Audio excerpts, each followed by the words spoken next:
அனைவருக்கும் வணக்கம். நாளைக்கு பாலிட்டி டிஆர்பி மேத்தமெட்டிக்ஸ் எக்ஸாம், அதாவது 11/12/2021 சனிக்கிழமை அன்றைக்கி பாலிட்டி டிஆர்பி மேத்தமெட்டிக்ஸ் எக்ஸாம் எழுத போகிற எல்லாருக்கும் மேக்ஸ் நியூஸ் சிலபஸ் சேனல் சார்பாக மனமார்ந்த வாழ்த்துக்களை தெரிவிச்சுக்கிறோம். நீங்கள் தேர்வில் வெற்றி பெற்று விரைவில் பணியில் அமர இறைவனை வேண்டிக்கிறோம். நேற்று வந்து ப்ராபபிலிட்டியில் ஒரு 5 கொஸ்டின்ஸ் கொடுத்து ஆன்சர்ஸ் கேட்டிருந்தேன். நிறைய பேர் சரியாக கமெண்ட் பண்ணியிருந்தீங்க. உங்கள் எல்லாருக்கும் வாழ்த்துக்களை தெரிவிச்சுக்கிறேன். ஃபஸ்ட்டு ஒன்றுக்கு ஆப்ஷன் ஏ கரெக்டு, செகண்ட் ஒன்றுக்கு ஆப்ஷன் டி கரெக்டு, தேர்ட் ஒன்றுக்கு ஆப்ஷன் டி கரெக்டு, ஃபோர்த் ஒன்றுக்கு ஆப்ஷன் சி கரெக்டு, ஃபிஃப்த்து ஒன்றுக்கு option B correct. Okay, video pass பண்ணிட்டு புதுசாக பார்க்குறவங்க போட்டு பாருங்கள். இந்த ஆன்சர் தான் வரும். இதில் ஏதாவது டவுட்ஸ் இருந்தால் சொல்லுங்கள். பர்டிகுலராக அந்த ப்ராப்ளம் டவுட் இருக்குது அப்படின்னா நான் அதை உங்களுக்கு எக்ஸ்பிளைன் பண்ணி காட்டுறேன். ஓகே, இப்போ அதுக்கடுத்து ஒரு சில கொஸ்டின்ஸ் நான் எடுத்து வச்சுருக்கேன். இதுக்கெல்லாம் ஆன்சர் எத்தனை பேர் சரியாக கமெண்ட் பண்ணுறீங்கன்னு பார்க்கலாம். which one of the following is not an axiom of probability? இந்த நாலில் இது வந்து not an axiom of probability. கரெக்டாக கமெண்ட் பண்ணுங்கள் பார்க்கலாம். Second one, if A and B are two independent events, then P of A intersection B is equal to இந்த நாலில் இது. ரொம்ப கேர்ஃபுல்லாக படிக்கணும். கொஷினை ரொம்ப கேர்ஃபுல்லாக அப்படியே வீடியோ பாஸ் பண்ணிட்டு ஆன்சர் பண்ணி பாருங்கள். கரெக்டான ஆன்சரை கமெண்ட் பண்ணுங்கள். இதோட சொல்யூஷனை நான் அடுத்த வீடியோவில் சொல்கிறேன். ரொம்ப முக்கியமானது தான் பொறுக்கி எடுத்து கொடுத்துருக்கேன். If A and B are two events, the probability of occurrence of either A or B is given as இந்த நாலில் இது. ஓகே, கொஸ்டின் நல்லா புரியும்னு நினைக்கிறேன். அடுத்து பாருங்கள், if P of A one equal 1/2, P of A two equal 1/3 and P of A one intersection A two is equal to 1/4, what is the value of P of A one union A two complement? இந்த நாலில் இது 8/24, 10/24, 12/24, 14/24.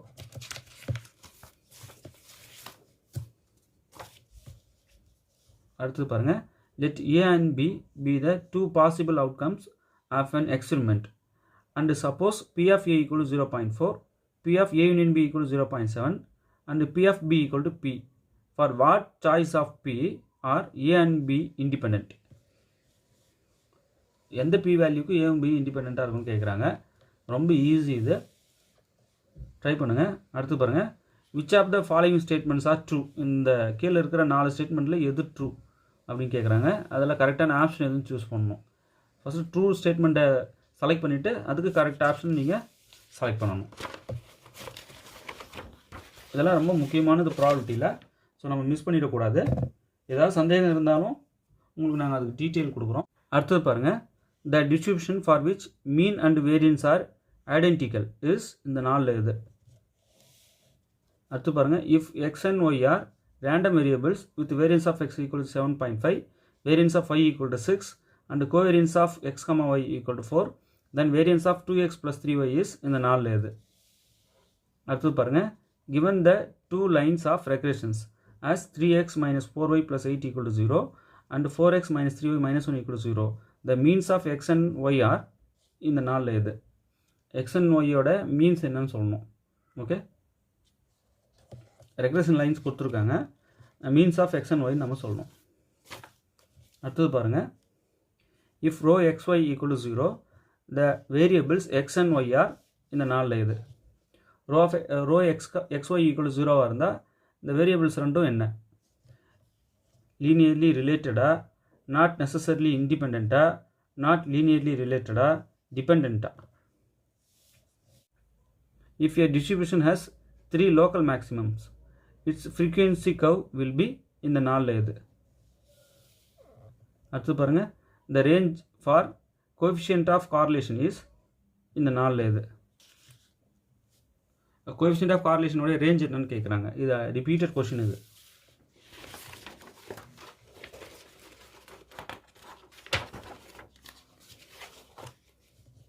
அடுத்தது பாருங்கள், the relationship between correlation coefficient and regression coefficient is given by. correlation coefficientக்கும் regression coefficientக்கும் உள்ள relationship என்னன்னு கேட்குறாங்க. இந்த நாலில் இது.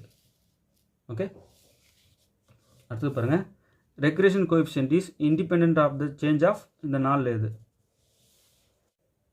அடுத்தது பாருங்கள், if one of the regression coefficients of x on y is greater than the unity, then other must be இந்த நாலில் இது. ஒன்று வந்து கிரேட்டர் தென் யூனிட்டின்னு சொல்லிட்டாங்க. அப்போ இன்னொன்று என்னன்னு கேட்குறாங்க. இந்த 4ல் எது அப்படின்னு கேட்குறாங்க. அடுத்தது பாருங்கள்.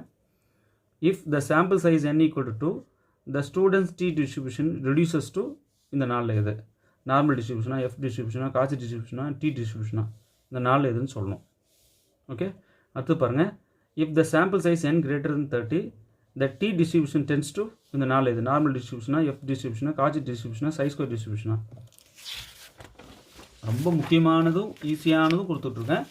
இது அவசியம் தெரிஞ்சிருக்கணும் நமக்கு. அடுத்து பாருங்கள். If we have a sample of size n from a population of capital N units, the finite population correlation is இந்த 4ல் எது? அடுத்து பாருங்கள். The relation between students t and f distribution is t டிஸ்ட்ரிபியூஷனுக்கும் f டிஸ்ட்ரிபியூஷனுக்கும் உள்ள relation என்னன்னு கேட்குறாங்க. இந்த 4ல் ஒன்று எதுன்னு சொல்லுங்கள். கரெக்டான ஆப்ஷன் மட்டும் கமெண்ட் பண்ணுங்கள். அடுத்து பாருங்கள். f distribution is applied for இந்த 4ல் எது? அப்படியே பாஸ் பண்ணிவிட்டு படித்து பார்த்தீங்கன்னா உங்களுக்கு புரியும். f distribution is applied for what? இந்த 4ல் ஒன்று. அடுத்து பாருங்கள். the relation between statistics t and chi square is t டிஸ்ட்ரிபியூஷனுக்கும் chi square டிஸ்ட்ரிபியூஷனுக்கும் உள்ள ரிலேஷன் இந்த 4ல் எதுன்னு சொல்லணும். ஓகே. அடுத்தது பாருங்கள். for 4 less than n less than 30, the t distribution curve with regard to weakness is இந்த 4ல் எது? அடுத்தது பாருங்கள். Students t distribution was given by இந்த 4 பேரில் யார்? ஸ்டூடெண்ட்ஸ் டி டிஸ்ட்ரிபியூஷன் கொடுத்தது இந்த 4 பேரில் யார்? அடுத்து பாருங்கள். T distribution is used to test இந்த 4ல் எது ஒன்று? அடுத்தது பாருங்கள். Chi square distribution is used for the test of இந்த 4ல் எது? ரிப்பீட்டட் கொஷின்ங்கிறது. அடுத்தது when the sample size n is large, the 100 into 1 minus alpha percentage confidence interval for population mean is given by இந்த 4ல் எதுன்னு சொல்லணும். Okay. when the sample size n is large, the 100 into 1 minus alpha percentage confidence interval for population mean is given by இந்த 4ல் எதுன்னு சொல்லணும். அடுத்தது பாருங்கள். if rho is the population correlation coefficient, then for testing h0 rho equal to 0 against h1 rho not equal to 0, the appropriate test statistic is இந்த 4ல் எதுன்னு சொல்லணும். ஓகே. அப்படியே வீடியோ பாஸ் பண்ணிட்டு ஆன்சர் பண்ணுங்கள். எத்தனை பேர் சரியாக எத்தனை கேள்விக்கு சரியாக கமெண்ட் பண்ணுறீங்கன்னு நீங்களே உங்களை செல்ஃப் டெஸ்ட் பண்ணிக்கலாம். நாளைக்கு கீ கொடுத்துருவேன். In chi square test for goodness of fit the value statement is இந்த 4ல் எதுன்னு சொல்லணும். Okay. degrees of freedom for chi square in case of contingency table of order 4x3 are இந்த 4ல் எதுன்னு சொல்லணும்.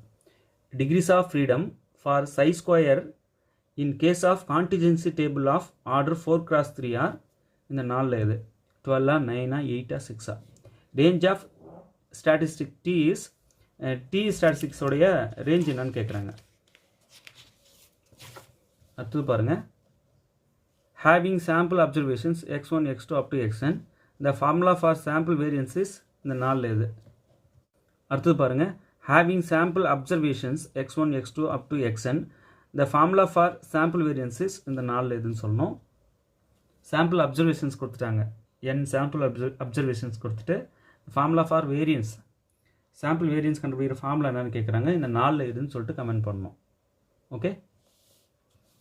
அடுத்தது பாருங்கள். an unordered sample of size n can occur in இந்த 4 waysல எந்த வே? ஓகே. ஸோ 32 கொஸ்டின்ஸ் கொடுத்துருக்கேன். இந்த 32க்கும் அப்படி பார்த்த உடனே ஆன்சர் பண்ணுறது எது எது அப்படின்னு பார்த்துங்க. டஃப்பாக இருக்கிறது எது எதுன்னு உங்களுக்கு தெரியும். ஸோ வீடியோ பாஸ் பண்ணிட்டு அப்படியே ஒவ்வொரு கொஸ்டினுக்கு ஆன்சர் பண்ணி பழகுங்க. எத்தனை பேருக்கு வந்து எல்லா கொஸ்டினுக்கும் கரெக்டாக ஆன்சர் பண்ணுறீங்க அப்படின்றது ரொம்ப ரொம்ப முக்கியம். தேர்வை நாளைக்கு நல்லபடியாக எழுதுங்க. அடுத்து பிஜிடிஆர்பி காத்துட்ருக்கு. ஸோ இப்போ நான் கொடுத்த இது வந்து பிஜிடிஆர்பியும் சரி, பாலிடெக்னிக் டிஆர்பியும் சரி, இந்த ஸ்டாட்டிஸ்டிக்கல் இன்ஸ்பெக்டர் டிஎன்பிஎஸ்சி கண்டக்ட் பண்ணுற அந்த எக்ஸாமும் சரி, காமன் இது அப்படியே பொறுக்கி எடுத்து முக்கியமானதாக கொடுத்துருக்கேன். ஸோ இதெல்லாம் அவசியம் தெரிஞ்சுட்டு தான் நீங்கள் போகணும். நாளைக்கு எக்ஸாம் போகிறவங்க இதை அப்படியே ஜஸ்ட் ஆன்சர் பண்ணி பாருங்கள். ஒன்றும் கஷ்டம் இல்லை, எல்லாம் ஈஸியானது தான். இதனுடைய கீயை அடுத்த வீடியோவில் கண்டிப்பாக நான் கொடுக்குறேன். இதுக்கு முன்னாடி கொடுத்த வீடியோவோட கீ இது.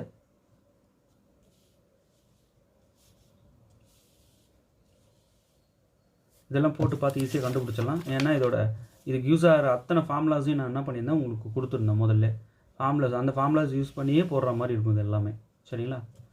இதில் கொஸ்டின்ஸ் வந்திருக்கு. இந்த கான்செப்ட் இதை பேஸ் பண்ணி பிஜிடிஆர்பி இதுக்கு முன்னாடி எக்ஸாம்லாம் கேட்டிருக்காங்க. பாலிட்டி டிஆர்பிலையும் கேட்டிருக்காங்க, ஸ்டாட்டிஸ்டிக்கல் இன்ஸ்பெக்டர்லையும் கேட்டிருக்காங்க.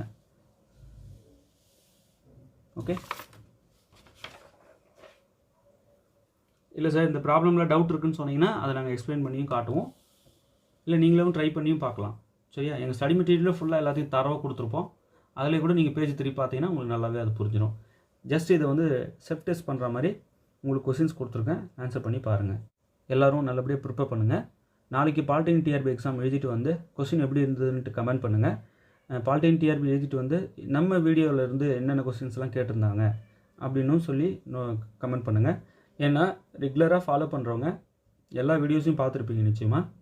அதில் எந்த ப்ராப்ளம் கேட்டிருந்தாங்க, ஸ்டாட்டில், ஓஆரில், ரியல், காம்ப்ளெக்ஸு, ஸோ இந்த மாதிரி நிறைய வீடியோஸ் நாங்கள் கொடுத்துருக்கோம் அல்ஜிப்ராவில்.